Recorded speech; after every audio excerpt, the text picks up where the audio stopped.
Welcome to Lakeview Podcast Show. The acceleration of disruptive technology has created changes in the way we communicate, making it essential to know how to be effective.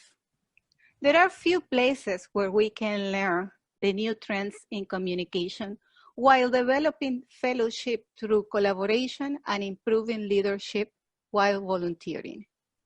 If you want to navigate through this new normal stage in our society, this show is for you. Vijay has been an active Toastmaster since 2016 and served in various club officer roles such as VP Public Relations and VP Education. He is the most recent winner of the division level contest for evaluations.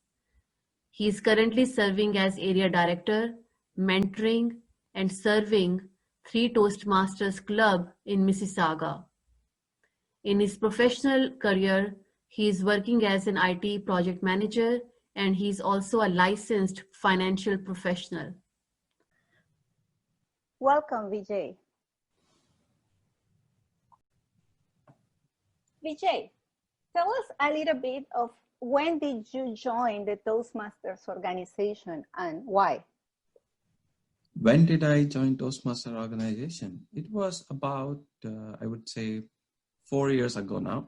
It was just the fall of 2016. I was fairly new to Canada at that point in time. I was in Burlington, a very nice, sophisticated city, when one of the co-workers recommended me to go check out Toastmasters. It's a good organization where you could maybe improve your presentation skills. So that's what led me, and I went on and checked out a club. Immediately, it resonated very well with me. The club was filled with diverse members, and the way they conducted the meeting, the structure, the agenda, and in fact, I was also called upon to participate in the well-known table topics, which was very inspiring for me. My performance itself inspired me and motivated me to continue. So that particular meeting enticed me to join Toastmasters, and there has been no looking back from then. Why? I would say to improve presentation skills, of course, and with that, I also found a new passion within myself for public speaking, and I've been just continuing since then. Thank you. We are aware that Toastmasters have changed the lives of many people, including us.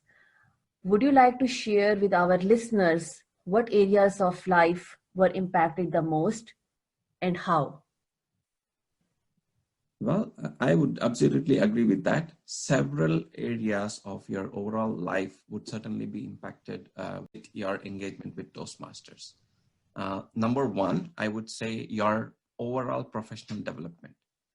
I'm not making it specific to public speaking, but overall, the way you manage your time, the way you put structure to what you do, the way you present yourself, the way you are confident in whatever you do. So these 4 key personal traits would immediately impact with your engagement with Toastmasters.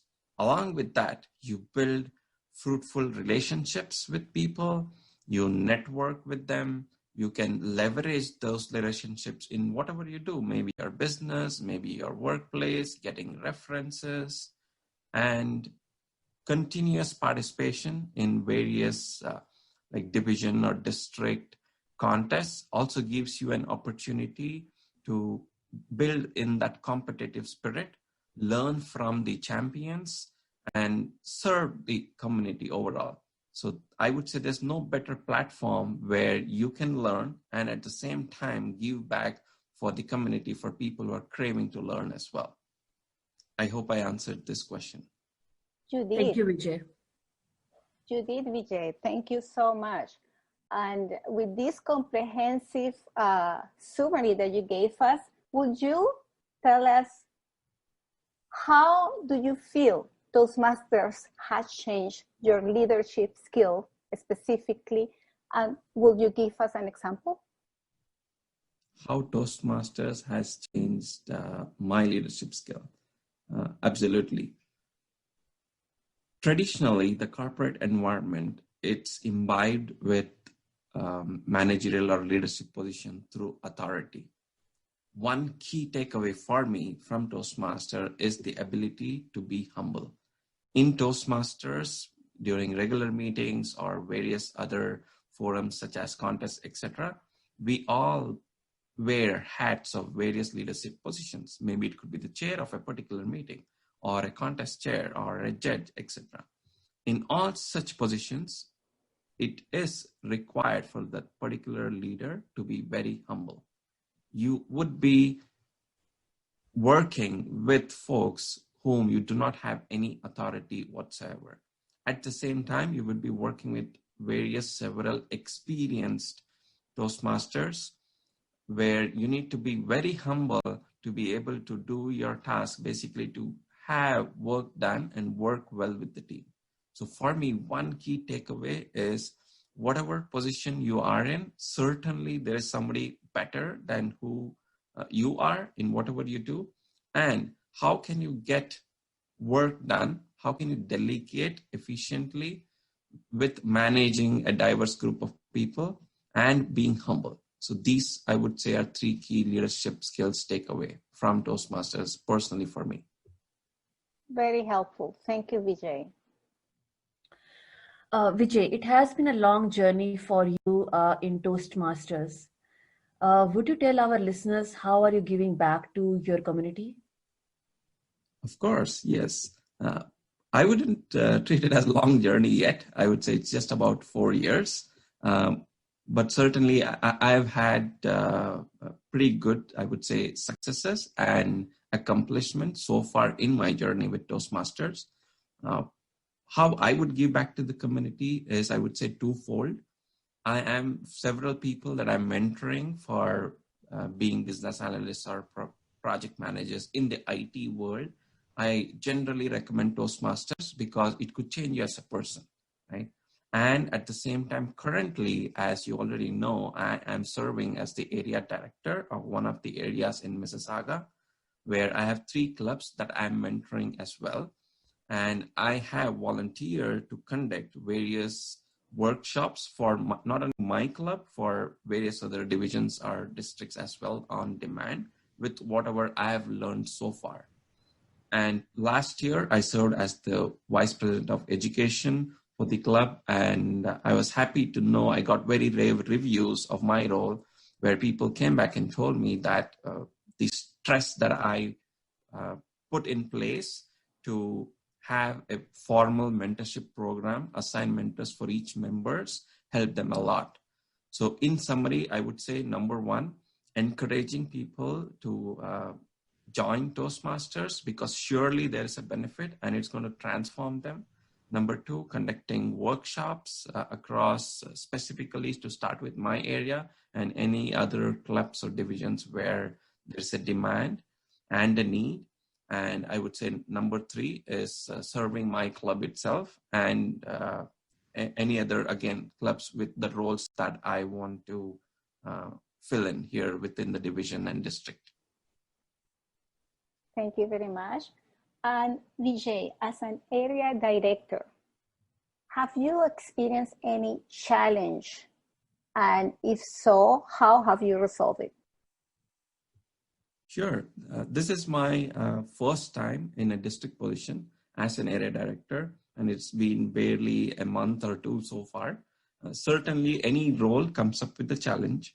The number one challenge that I faced was lack of documentation from the predecessor that I could not receive, wherein I could not know how these clubs were placed. So I did not have a baseline to start with. Right? That was number one challenge. The second challenge is, of course, moving and working with club officers who themselves have, of course, they're busy with their work and their club meetings, and then they need to devote time with me as well to help put some structure and plans in place. So getting their time and working cohesively. So those were the two challenges. How I've been able to deal with that is, number one, with lack of a baseline, the way I dealt with this, talk to the existing clubs individually, one-to-one, understand, do a situational analysis, understand where they stand, and then we came up with a baseline for each of those clubs. That kind of filled the gap of not having a proper documentation in place. The second challenge that I mentioned about coordinating with different presidents of various clubs whose availability is again different based on whatever they do. So the way I dealt with this one is to maybe be available or be flexible myself. So I do remember last week with one of the club presidents who had a very busy schedule and they were busy with their business, etc. I had to do like a call at 11 p.m. in the night with them because that's the only availability they had. Similarly, other club presidents whose club were doing very well, all I had to do is just push them to complete whatever documentation deliverable that they owe. So the way I dealt with is being flexible and rather than waiting and depending on them to be available when I was available, it's about being flexible with them and helping them out on what they need to deliver.